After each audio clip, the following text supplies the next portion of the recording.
It's the #1 spot. Remember that. It's the #1 spot. Remember that. It's the #1 spot.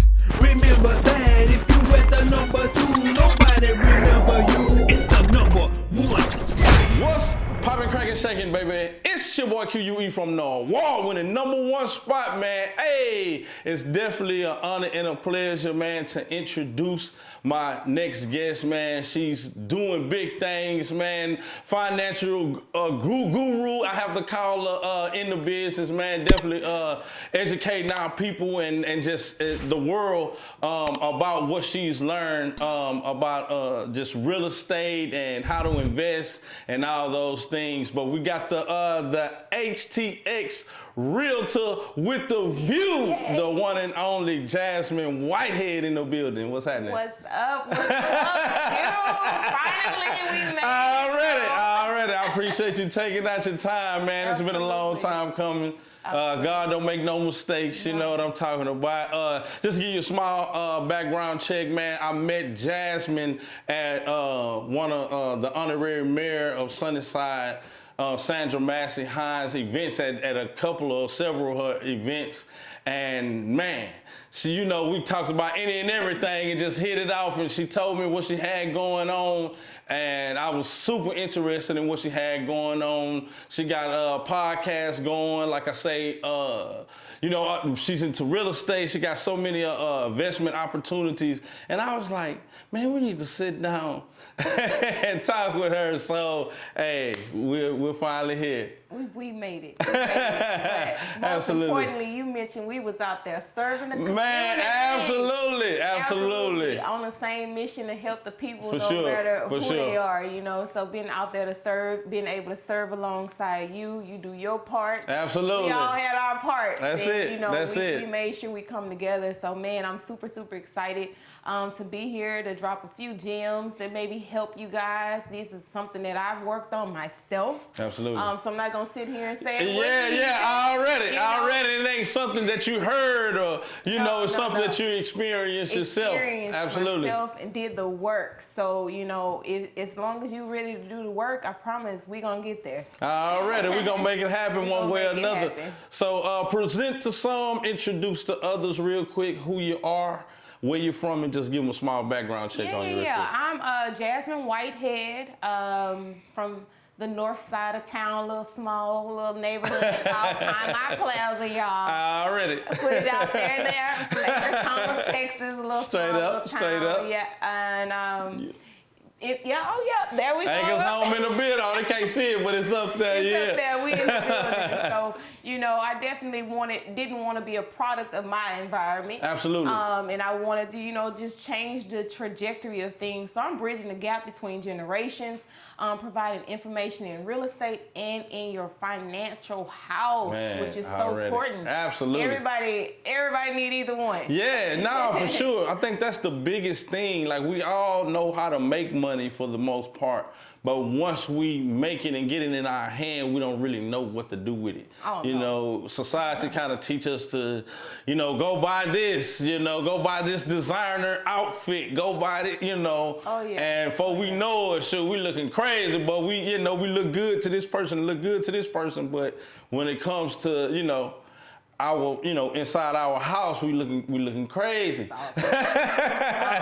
The pink notices. Yeah, come on. I've been there and done that one. I done been there and done that one. You know what I'm saying? Now, and straight like up. you said, we make the money. Yeah. Because the system have us systemized to go out there, go to corporate, go to work, get the job, do the work. And then we still have bills. Yeah. Half of the money that we're making and half of the money that we're getting taxed on is not even equivalent to what we have to pay out. Straight up. So Straight up. where's the thin line, and how do we find the bottom line in this? Yeah, absolutely. and before we get into that, I just want to, we're gonna go back just a little bit. I saw somewhere where you was talking about. So you come from a huge family. Yes. Correct? Yes. Yes. Acres home. Yes. Born and raised? Boy, yeah, pretty much for the most part. Yeah. I would say I don't have any other roots that just grounds me. So I would give it to Palmer Plaza and definitely being over in Clem Park a little bit with my grandma. Absolutely. Okay. Right on. You know, right you go on. live this way during the week, and on the weekend I go be with my grandma, and it was very humbling Absolutely. over there. So I have 3 other siblings. Okay. And about 11 nieces and nephews. Wow. And I think 1 great nephew. So pretty excited. Wow. And the family steady growing. It's still growing. Family steady growing. I absolutely always been an all-around auntie and a huge family person. Absolutely. Yeah. So, with your upbringing and everything, being born and raised in Acres home, moving around to Clinton Park and things of that nature, what did you see growing up to kind of move you in the direction of, I want to learn about finances and make sure that such and such don't have to go through, you know what I mean? That kind of scenario. Man, that's a great question.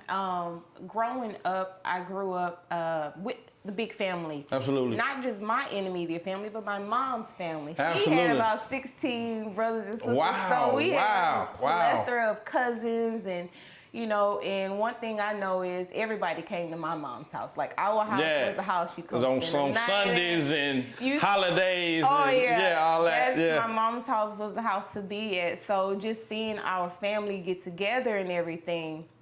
But the downside came when my grandma passed, which kind of glued the family, the Haywood, Kennebrew, Hartman, glued the family together. So when that changed, a lot of things changed. Wow.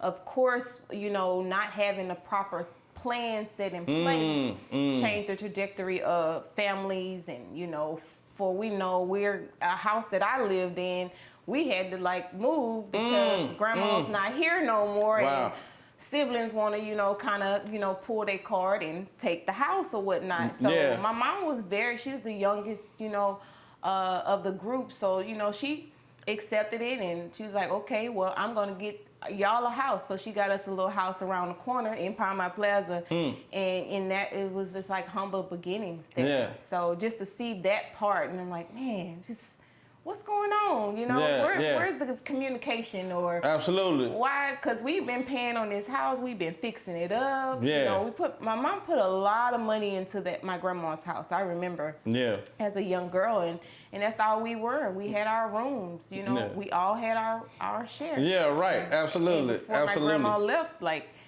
we were living there. We were taking care of her. So as a child, it was different.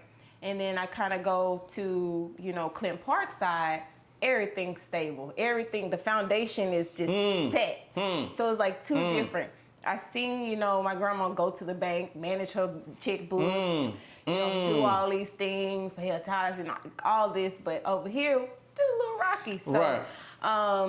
So is that kind of on the, I guess I don't know what I'm saying, the Clinton Park side, but on your grandmother's side, out that way, is that how you kind of, because you say you started in real estate in high school. In high school, yeah. So that goes to, again, all my experiences. Me and my mom, I was her best friend. So yeah, absolutely. as the eldest daughter, she worked her business, and she was great. She's great at being an entrepreneur and working her business. So of course, she at this point where she want to buy her house. Yeah, for sure. So for sure. The business, okay, let's reward ourselves. So we went to a brand new construction build. I think I was maybe in the 8th grade-ish. Okay. Don't quote me on that. Yeah. Could have been. But we went and saw this beautiful, I'm from Acres Home, so, and in Clinton Park, those were more older homes, so I've never been exposed to something a 2-story. Yeah, right, and then built from the ground up, Yeah. So, man, just being in that community was just amazing. So my mom went through the home buying process. Okay. And unfortunately, we didn't make it to close. There's a lot of things she didn't know, later on me coming into the business, understanding the business. Right. I was like, oh, this is probably why, you know, we didn't So make what do it. you feel may have caused that? Why they did not move all the way to the? Okay, so soon as when you are going to get ready to get a house, you got to get pre-approved. Okay. So Okay. your credit, looking at your credit, Sure. looking at your income, and your debt to Debt ratio. to income Yeah, ratio. Gotcha. So all of that, it looks good, you know, but of course we're getting prepared. Time about 6-8 months for the house to get built. Money still needing to be spent. Bills are still need to be paid. Right on. And so at closing, or you know, literally 2 days before closing, they can go and run a credit check again. Serious? Yes. I didn't even realize that. I actually done that whole Yes. process, but I didn't realize that. Yes, and because they want to just make sure, like if you said you had 15-20 grand, you're able to maintain that 15-20 grand in that account. Right. So from pre-approval all the way up into closing, that account cannot be moved. Gotcha. Okay, now I am kind of familiar with that though, because you know my wife, she stayed on me about that. Make sure you don't touch that money. We got very important.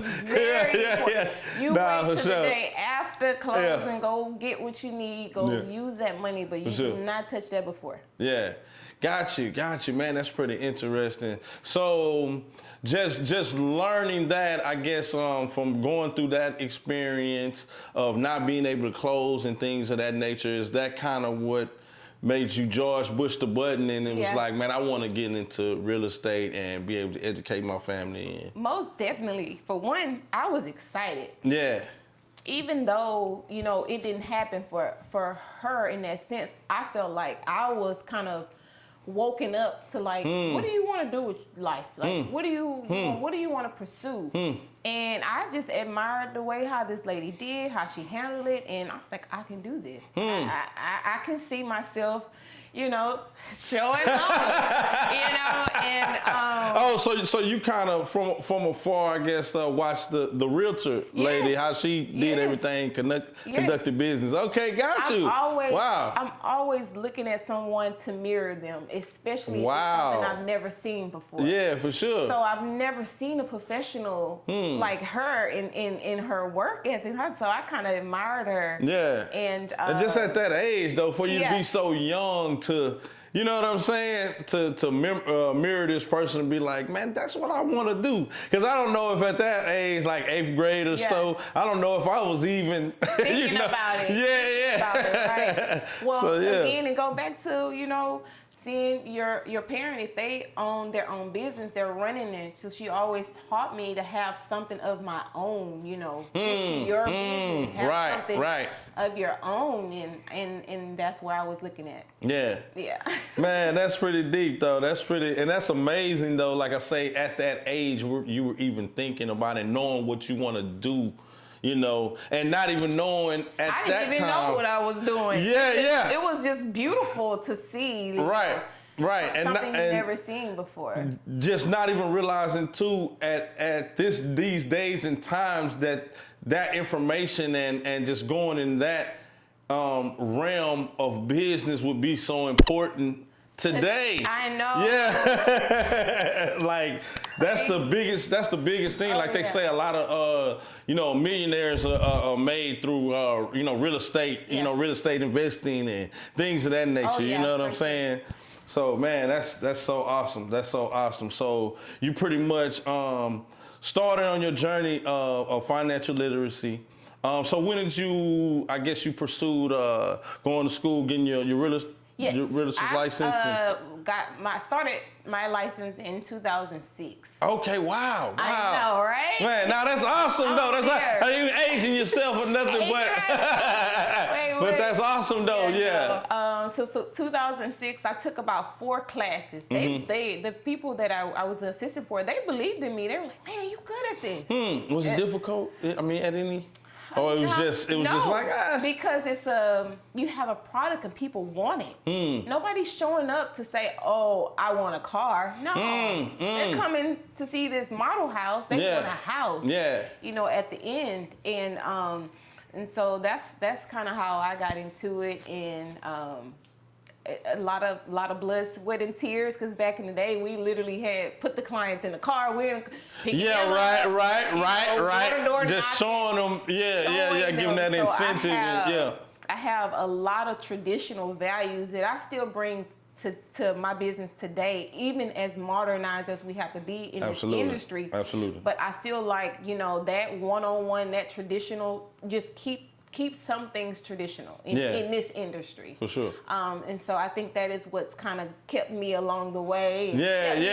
Going back to the fundamentals and the basics of, of what worked. Because a lot of times, you know, the fundamentals that used to work, you know, in yesteryears, it still applies today. Oh, yeah. Although we have the social media and, you know, all that type of stuff. But like they say, you know, word of mouth is still the best form of, you know, advertisement, best you know. Form. Because you're already trusted by someone. Right, exactly. So those type of things like will never go out of style, like no matter what, you know. So I was just curious. This is a question that I had. So the HTX Realtor width of view. Yes. What does that mean? What is the meaning behind that? So HTX Realtor with a view came about when I moved downtown. Okay. I moved downtown, and man, this building that I lived, the property that I lived in, I literally can see the whole 360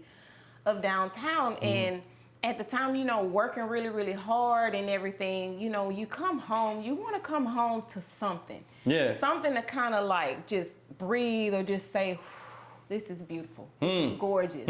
This is amazing. So I started working with people, and they were like, well, I want to be on a lake view. I want this. So I was like, all right, well, you know. Because at first I started as Jazzy Realtor. Right, okay, Jazzy Realtor. Okay, she had to grow up a little bit because I had clients. So one of my first clients, it was a rental property, I think it was over $2,600, $2,800 monthly rental. Yeah. Out there in Cyprus on a lake. And so from there I was like, okay, I know I want to help people that, you know, feel how I feel. After a long day of work, I want to just relax. I want to see something. Yeah. And so happens, you know, sometimes they don't even ask for it, but I feel like the skill that I have when I'm going to search and look for their houses, I find everything they want, and then I just splash a house that have a view in there. And they're like, we didn't even know. We weren't even looking for this. And, that's deep. And they'll end up selecting it. But, you know, it goes back to being an effective listener. Listening to what the client is wanting, not what you're wanting. And I'm never looking at, I don't care how much commission I make, as long as they're happy. Absolutely, yeah. Yes. Man, that's awesome.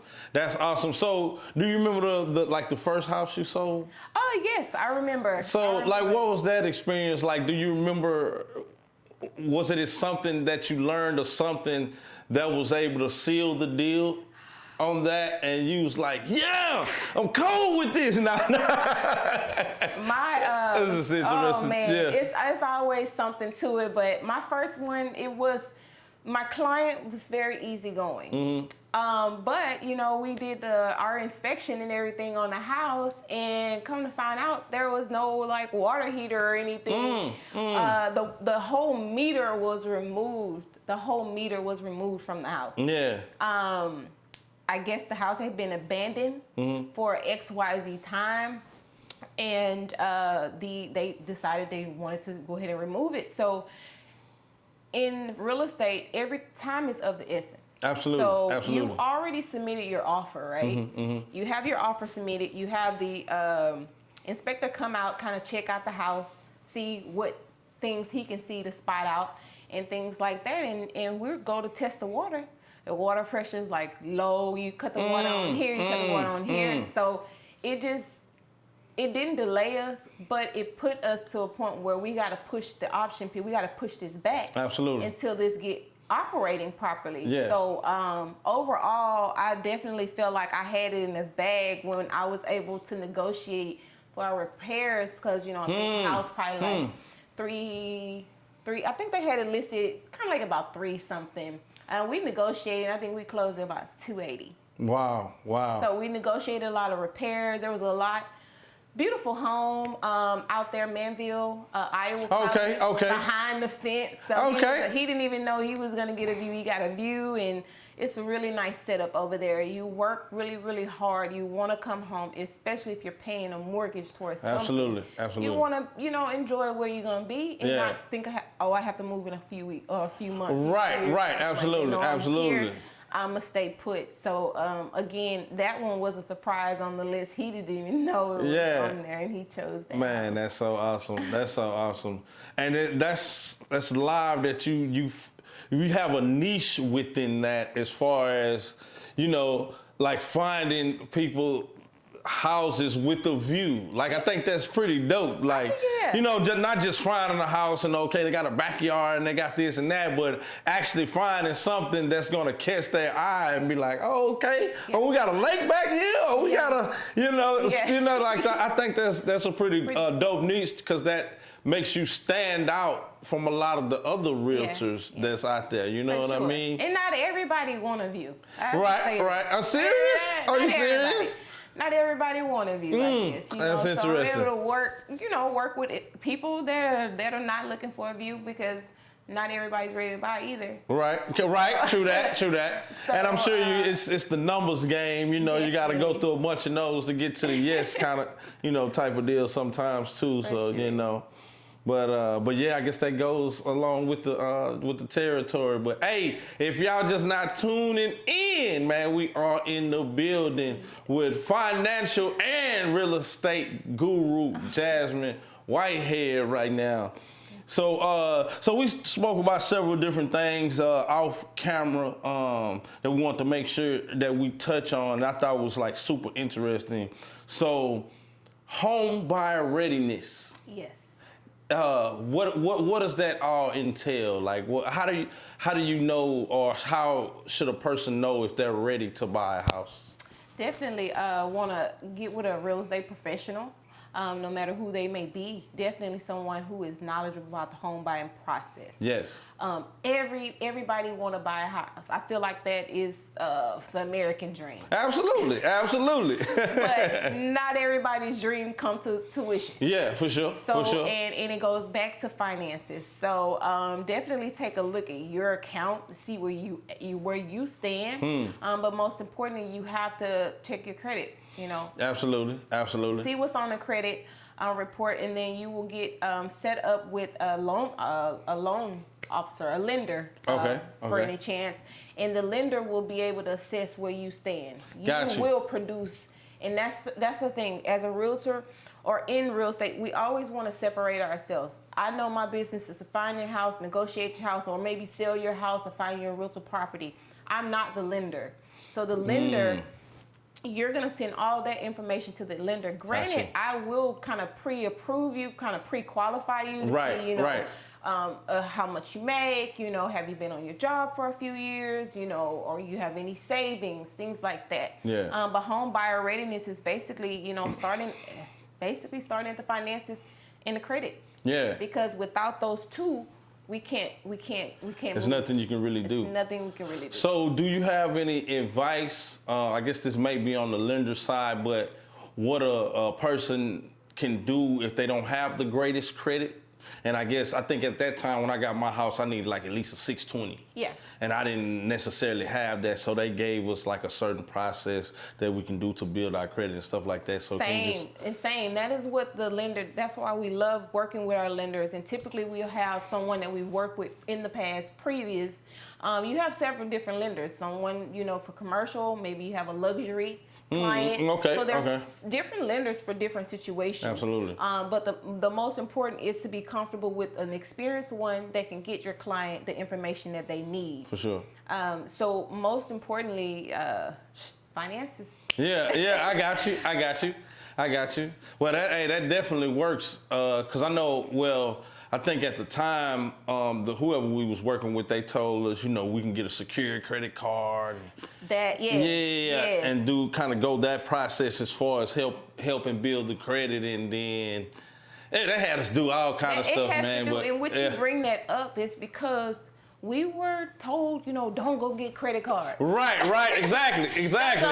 Don't go get no credit card. We need established credit though. And absolutely. I was just like you know, my mom, when those 18-year-old, they start sending those credit cards. Yeah. My mom cut all of them up. I couldn't get, and then after I tried to, you know, become an adult and get one, they were like, nope, not approved. I'm like, man, and when I was 18, they was sending. I'm telling you, they were stacked up in the mailbox. Victoria's Secret. I mean, throwing those credit cards out at us. Yeah. And then, you know, I do appreciate me not getting it at 18. Absolutely. God knows where I would be. I know, right? I know probably where I was, because I used to have, Oh man, I done maxed out my. No. I'm trying to rebuild my credit right now. I'm very in tune with the debt to income ratio. I know that's right. Cause but like you said, your lender gave y'all some different things. It's not a no. Yeah, right. Exactly. It's not a no. Hey, this is the full scope of what, based on we check your bank account, we check your work history and your credit. Yeah. If you work on these things, you can make it to closing. Yeah. And so they'll have a whole list, a strategic list prepared for the client, and they got to do the work. Yeah. And a lot of people don't want to do the work. That's it. Nah, that is true. That's one of the biggest things. You just gotta, you know, stick with it. You know, keep the faith and just stick with it. Because that's we pretty much professed that we was gonna be like, before we even got in the house. Thank God it was this furniture company that allowed us to put the furniture on layaway. Oh. So we put the furniture on layaway and everything before we even knew if we was gonna get the house, but we, had our faith in God, and we was just like, man, we're gonna get the furniture already, and then by the time, we get the house or whatever, we're gonna be able to be able to move everything in. So, and that's exactly how it worked though, but that's a whole nother story. But just based off of what you were saying though, how they say, or how we feel like we're not supposed to, get credit cards and stuff like that. Like I just found out, like in recent time, that we're not even supposed to use a debit card. We're not even supposed to be buying stuff with our personal money. We're supposed to use credit. Yes. You know what I'm saying? Yes. And finding out that information, that blew my mind. I was like, what? Yeah. And see how I do. I was talking to a young girl earlier today. I have like a few different ways. I have purse money, pocket money, and bank account. Already. Purse, pocket, say purse money, pocket money. I like that. And bank money. Because, even if I have my credit card, I'm going somewhere, I don't see myself sliding $70 whole on my credit card. Right. So if I have a little pocket money, a little purse money, I may put a 20, 30 towards that credit slide. Yeah, absolutely. Because you still want to make sure you're using less than 70% credit card use. Correct. Because that affects the scores going up and down. Absolutely. So even though I have it on my credit card, I'm not gonna go slide the whole thing. Right. In my sense, I kind of nickel and dime myself. Right. But you're managing your own funds. You're your own banker. I manage my own. Yeah. Yes, and then I know if that it's billed out, the interest comes, I'm not gonna get charged interest on $70. Right. Exactly. I have a little bit of cash, that I can put towards it. But also just kind of save it for emergencies. And I spoke with a girl earlier. She's like, how do you take out pocket money, purse money, and bank account That's money? it. I love that. And pocket and purse money, to me, that's unaccountable. That's money that I work hard for. I probably put to the side, or when I get paid, I pay myself. That's it. And that's the biggest thing. People do not. That's most important. First. Pay yourself. First. No matter where you work. Yeah, absolutely. If you're working corporate America, you're working as an entrepreneur, it's only right to pay yourself. Absolutely. Because we work a lot, man. Blood, sweat, and tears in the heat, in the cold, waking up early. We exert a lot of energy into working. So it's like, why not pay yourself? Why not pay yourself? Figure out, even though you getting paid $23, $25 an hour, how much of that should you take home for yourself? That's Whether right. it's 10 of it, 15 of it, That's right. Pay yourself something because as an entrepreneur, we're still you putting your money into the business. Yeah. And you haven't even paid yourself. Come on. And I've been there and done that, man. I've been there and done that. I actually talked to one of my business partners. He kind of, kind of gave me this strategy, and I use it today, and it works. And it's kind of like what you were saying. And he kind of broke it down to percentages, but it's still the same process. And he was like, whatever money that you make from your check, you have a working account, an investment account, a petty cash account, and your savings account.